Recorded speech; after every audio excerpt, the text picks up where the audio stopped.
நீங்கள் கேட்டுக்கொண்டிருப்பது செய்திகள் ஒரு பார்வை. நீங்கள் கேட்டுக்கொண்டிருப்பது உங்கள் அதிரை எஃப்எம்மில் ஆல் இண்டியா ரேடியோ மாநில செய்தியின் மறு ஒலிபரப்பு.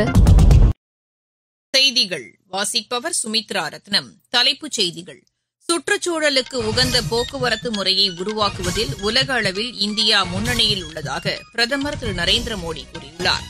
பிரதமரின் சூரிய சக்தி இல்ல திட்டத்தின் கீழ் நாடு முழுவதும் 20 லட்சம் வீடுகள் பயனடைந்துள்ளதாக புதுப்பிக்கத்தக்க எரிசக்தித்துறை அமைச்சர் திரு பிரஹ்லாத் ஜோஷி தெரிவித்துள்ளார். கல்வித்துறையில் ஐக்கிய அரபு எமிரேட்ஸுடன் ஒத்துழைப்பை மேலும் அதிகரிக்க இந்தியா உறுதிபூண்டுள்ளதாக மத்திய கல்வி அமைச்சர் திரு தர்மேந்திர பிரதான் கூறியுள்ளார். இந்தியாவின் நல்லாட்சி நடைமுறைகள் சர்வதேச அளவில் அங்கீகாரம் பெற்றுள்ளதாக மத்திய இணையமைச்சர் திரு ஜிதேந்திர சிங் தெரிவித்துள்ளார். பிரான்சில் நடைபெற்று வரும் சர்வதேச மகளிர் டென்னிஸ் போட்டியில் இந்தியாவின் ருத்துஜா போஸ்லே பிரிட்டனின் நைக்தா பெயின்ஸ் இணை அரையிறுதிக்கு முன்னேறியுள்ளது. இனி விரிவான செய்திகள். சுற்றுச்சூழலுக்கு உகந்த போக்குவரத்து முறையை உருவாக்குவதில் இந்தியா முன்னணி நாடாக திகழ்கிறது என்று பிரதமர் திரு நரேந்திர மோடி கூறியுள்ளார். புதுதில்லியில் நேற்று நடைபெற்ற இந்திய வாகன உற்பத்தியாளர்கள் சங்க ஆண்டு மாநாட்டில் வாசிக்கப்பட்ட பிரதமரின் உரையில் இது தெரிவிக்கப்பட்டுள்ளது. பொருளாதார வளர்ச்சியில் வாகன உற்பத்தித்துறை முக்கிய பங்காற்றுவதாக பிரதமர் அதில் தெரிவித்துள்ளார். மின்சார வாகன உற்பத்தித் துறையில் முதலீட்டுக்கான வாய்ப்புகள் இந்தியாவில் அதிகம் உள்ளதாகவும் அவர் குறிப்பிட்டுள்ளார். வாகன உற்பத்தியில் இந்தியா தற்சார்பு அடைய வேண்டும் என்று கூறிய பிரதமர், இத்துறை மேம்பாட்டில் தொழில் நிறுவனங்கள் அரசுடன் இணைந்து செயல்பட வேண்டும் என்றும் கேட்டுக் கொண்டார். வளர்ந்து வரும் புதிய தொழில்நுட்பங்களில் புத்தொழில் நிறுவனங்கள் கூடுதல் கவனம் செலுத்த வேண்டும் என்றும் திரு நரேந்திர மோடி வலியுறுத்தினார்.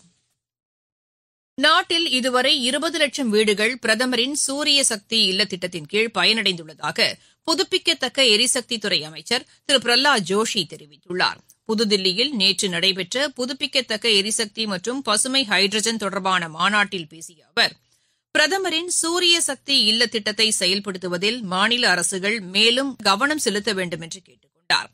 புதுப்பிக்கத்தக்க எரிசக்தி உற்பத்தியை 2030ஆம் ஆண்டுக்குள் 500 ஜிகாவாட்டாக அதிகரிக்க இலக்கு நிர்ணயிக்கப்பட்டுள்ளதாகவும் தற்போது அதில் 50% எட்டப்பட்டுள்ளதாகவும் அவர் தெரிவித்தார். இத்துறையில் 8 லட்சம் கோடி ரூபாய் முதலீடுகளை ஈர்க்கவும் 6 லட்சம் புதிய வேலைவாய்ப்புகளை உருவாக்கவும் இலக்கு நிர்ணயிக்கப்பட்டுள்ளதாகவும் திரு பிரஹ்லாத் ஜோஷி கூறினார். கல்வித்துறையில் ஐக்கிய அரபு எமிரேட்ஸுடன் ஒத்துழைப்பை மேலும் அதிகரிக்க இந்தியா உறுதிபூண்டுள்ளதாக மத்திய கல்வி அமைச்சர் திரு தர்மேந்திர பிரதான் கூறியுள்ளார். இந்திய மேலாண்மை கல்வி நிறுவன கிளை திறப்பு விழாவில் பங்கேற்று பேசிய அவர், அகமதாபாத் IIM வளாகம் துபாயில் தொடங்கப்பட்டுள்ளது இந்திய கல்வியை உலக அளவில் கொண்டு சேர்ப்பதில் ஒரு முக்கிய நடவடிக்கை என்றார். சர்வதேச தரத்திலான சிறந்த கல்வியை வழங்க இந்த மையம் செயலாற்றும் என்றும் அவர் தெரிவித்தார். இந்தியாவில் கல்வித் திறனை மேம்படுத்துவதில் தேசிய கல்விக் கொள்கை முக்கிய பங்காற்றுவதாக அவர் குறிப்பிட்டார். ஐக்கிய அரபு எமிரேட்ஸின் கல்வி அமைச்சர் டாக்டர் அப்துல் ரஹ்மானுடனும் அமைச்சர் பேச்சு நடத்தினார். துபாயில் செயல்பட்டு வரும் இந்திய பள்ளிகளின் முதல்வர்களுடனும் திரு தர்மேந்திர பிரதான் ஆலோசனை நடத்தினார். இந்தியாவின் நல்லாட்சி நடைமுறைகள் உலகளாவிய அங்கீகாரத்தை பெற்றுள்ளதாக மத்திய பணியாளர் நலத்துறை இணையமைச்சர் திரு ஜிதேந்திர சிங் தெரிவித்துள்ளார். மாவட்டங்களின் ஒட்டுமொத்த வளர்ச்சி தொடர்பான 2 நாள் தேசிய மாநாட்டை பட்னாவில் நேற்று தொடங்கி வைத்து அவர் பேசினார். பின்தங்கிய மாவட்டங்களின் வளர்ச்சியை உறுதி செய்ய பிரதமர் திரு நரேந்திர மோடி தலைமையிலான அரசு சிறப்பு திட்டத்தை செயல்படுத்தி வருவதாக அவர் கூறினார். புதுமையான நிர்வாக நடைமுறைகளை பரிமாறிக் கொள்வதுடன் அதிகாரிகள் தொடர்ந்து புதிய விஷயங்களை கற்க வேண்டும் என்றும் அவர் கேட்டுக் கொண்டார். மத்திய அரசின் நடவடிக்கைகள் காரணமாக அரசு திட்டங்களின் பயன்கள் உரிய பயனாளிகளை சென்றடைவதாக அவர் குறிப்பிட்டார். மக்களை மையமாக கொண்ட நிர்வாகம் என்ற இலக்கோடு மத்திய அரசுடன் மாநிலங்கள் ஒருங்கிணைந்து செயலாற்ற வேண்டும் என்றும் திரு ஜிதேந்திர சிங் கூறினார். நீங்கள் கேட்டுக் கொண்டிருப்பது ஆகாஷ்வாணியின் செய்தி அறிக்கை. நேயர்களே, சென்னை அகில இந்திய வானொலியின் மாநில செய்திப் பிரிவு வழங்கும் சுடல் விளக்கு சனிக்கிழமை தோறும் காலை 7 மணிக்கு ஒலிபரப்பாகிறது. நடப்பு நிகழ்வுகளின் கட்டுரை வடிவிலான இந்த பகுதியில் நாளை இடம்பெறுகிறது GST அடுத்த தலைமுறை சீர்திருத்தங்கள் குறித்த ஒரு பார்வை. பிரதான அலைவரிசையில் ஒலிபரப்பாக உள்ள இந்த நிகழ்ச்சியை கேட்க தவறாதீர்கள். சத்தீஸ்கட்டில் பாதுகாப்பு படையினர் மேற்கொண்ட நடவடிக்கைகளில் மாவோயிஸ்டுகள் 10 பேர் கொல்லப்பட்டனர், 26 பேர் கைது செய்யப்பட்டனர். அம்மாநிலத்தின் மைன்பூர் வனப்பகுதியில் நடைபெற்ற தேடுதல் வேட்டையின் போது துப்பாக்கிச் சண்டை நடைபெற்றதாகவும் இதில் மாவோயிஸ்ட் அமைப்பின் முக்கிய பிரமுகர் ஒருவர் கொல்லப்பட்டதாகவும் பாதுகாப்பு படையினர் தெரிவித்தனர். அவரை பற்றி தகவல் அளிப்பவர்களுக்கு 1 கோடி ரூபாய் பரிசுத் தொகை அறிவிக்கப்பட்டிருந்ததாகவும் பாதுகாப்பு படையினர் கூறினர். பிஜப்பூர் மாவட்டத்தில் பாதுகாப்பு படையினர் மேற்கொண்ட நடவடிக்கைகளில் 26 பேர் கைது செய்யப்பட்டனர். அவர்களிடமிருந்து ஏராளமான ஆயுதங்களும் வெடிபொருட்களும் பறிமுதல் செய்யப்பட்டன. நக்சலைட்டுகளுக்கு எதிரான இந்த நடவடிக்கை நமது பாதுகாப்பு படையினருக்கு கிடைத்த மிகப்பெரிய வெற்றி என்று உள்துறை அமைச்சர் திரு அமித் ஷா கூறியுள்ளார். எஞ்சியுள்ளவர்கள் விரைவில் சரணடைய வேண்டும் என்றும் அவர் அறிவுறுத்தியுள்ளார். அடுத்த ஆண்டு மார்ச் மாதத்திற்குள் நக்சல் தீவிரவாதம் முற்றிலும் ஒழிக்கப்படும் என்றும் திரு அமித் ஷா மீண்டும் தெரிவித்துள்ளார்.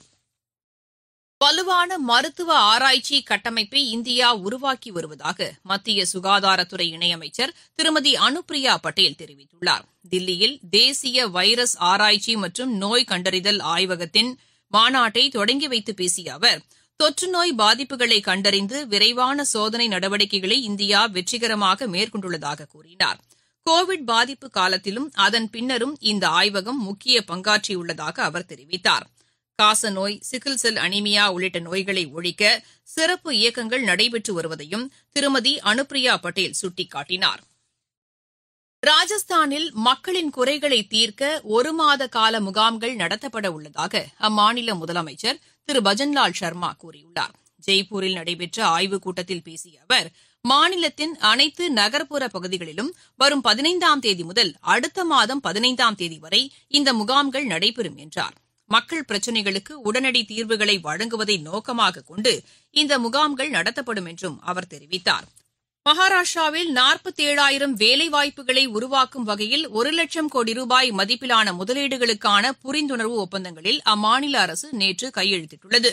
தகவல் தொழில்நுட்பம், உணவு பதப்படுத்தும் தொழில்கள், சரக்கு போக்குவரத்து போன்ற பல்வேறு தொழில்துறைகளில் இந்த ஒப்பந்தங்கள் கையெழுத்தானதாக அம்மாநில முதலமைச்சர் திரு தேவேந்திர பட்னவிஸ் தெரிவித்துள்ளார். முதலீட்டாளர்களின் எதிர்பார்ப்புகளை நிறைவேற்ற மாநில அரசு எப்போதும் தயாராக உள்ளது என்றும் அவர் கூறினார். பல்வேறு தொழில்துறைகள் தொடர்பான புதிய கொள்கைகளையும் மாநில அரசு உருவாக்கி வருவதாகவும் திரு தேவேந்திர பட்னவிஸ் தெரிவித்தார். தேர்தல் பணிகள் தொடர்பான ஊடக தகவல் தொடர்பு பயிலரங்கு புதுதில்லியில் இன்று நடைபெறுகிறது. தலைமை தேர்தல் ஆணையர் திரு கியானேஷ்குமார் தலைமையில் நடைபெறும் இந்த பயிலரங்கில் 36 மாநிலங்கள் மற்றும் யூனியன் பிரதேசங்களைச் சேர்ந்த அதிகாரிகள் பங்கேற்கின்றனர். பிரான்சில் நடைபெற்று வரும் சர்வதேச மகளிர் டென்னிஸ் போட்டியில் இந்தியாவின் ருத்துஜா போஸ்லே பிரிட்டனின் நைக்தா பெய்ன்ஸ் இணை அரையிறுதிக்கு முன்னேறியுள்ளது. இரட்டையர் பிரிவு காலிறுதி ஆட்டத்தில் இந்த இணை 6-4, 6-2 என்ற செட் கணக்கில் பிரான்சின் அலிஷா, டென்மார்க்கின் ஒலிவியா கிராம் இணையை வென்றது. உஸ்பெகிஸ்தானின் சமர்கண்டில் நடைபெற்று வரும் கிராண்ட் சுவிஸ் செஸ் சாம்பியன் போட்டியின் 7வது சுற்று முடிவில் இந்தியாவின் நிஹால் ஜரீன் ஆடவர் பிரிவிலும் வைஷாலி மகளிர் பிரிவிலும் முதலிடத்தில் உள்ளனர். ஆசிய கோப்பை மகளிர் ஹாக்கி போட்டியில் இந்தியா இன்று ஜப்பானை எதிர்கொள்கிறது. சீனாவின் குவாங்ஷுவில் நடைபெற்று வரும் இப்போட்டியின் நேற்றைய சூப்பர் 4 ஆட்டத்தில் சீனா 4-1 என்ற கோல் கணக்கில் இந்தியாவை வென்றது. இந்தியா சுவிட்சர்லாந்து இடையேயான டேவிஸ் கோப்பை டென்னிஸ் போட்டி இன்று தொடங்குகிறது. சுவிட்சர்லாந்தின் பேலில் 2 நாட்கள் இப்போட்டி நடைபெறவுள்ளது. புரோ கபடி லீக் போட்டியின் நேற்றைய ஆட்டங்களில் மும்பை பட்னா அணியையும் தில்லி குஜராத் அணியையும் வென்றன. மீண்டும் தலைப்புச் செய்திகள்.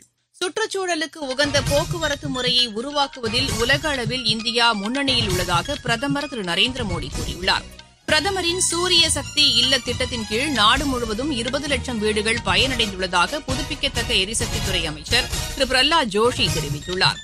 கல்வித்துறையில் ஐக்கிய அரபு எமிரேட்ஸுடன் ஒத்துழைப்பை மேலும் அதிகரிக்க இந்தியா உறுதிபூண்டுள்ளதாக மத்திய கல்வி அமைச்சர் திரு தர்மேந்திர பிரதான் கூறியுள்ளார். இந்தியாவின் நல்லாட்சி நடைமுறைகள் சர்வதேச அளவில் அங்கீகாரம் பெற்றுள்ளதாக மத்திய இணையமைச்சர் திரு ஜிதேந்திர சிங் தெரிவித்துள்ளார். பிரான்சில் நடைபெற்று வரும் சர்வதேச மகளிர் டென்னிஸ் போட்டியில் இந்தியாவின் ருத்துஜா போஸ்லே பிரிட்டனின் நைக்தா பெய்ன்ஸ் இணை அரையிறுதிக்கு முன்னேறியுள்ளது. செய்தி அறிக்கை நிறைவு. ஆல் இந்திய ரேடியோவின் மாநில செய்திகளுக்கு நன்றி. மீண்டும் செய்திகள் ஒரு பார்வை மாலை 4 மணிக்கு கேட்க தவறாதீர்கள். எப்பவுமே கேளுங்க FM நாளை நம்ம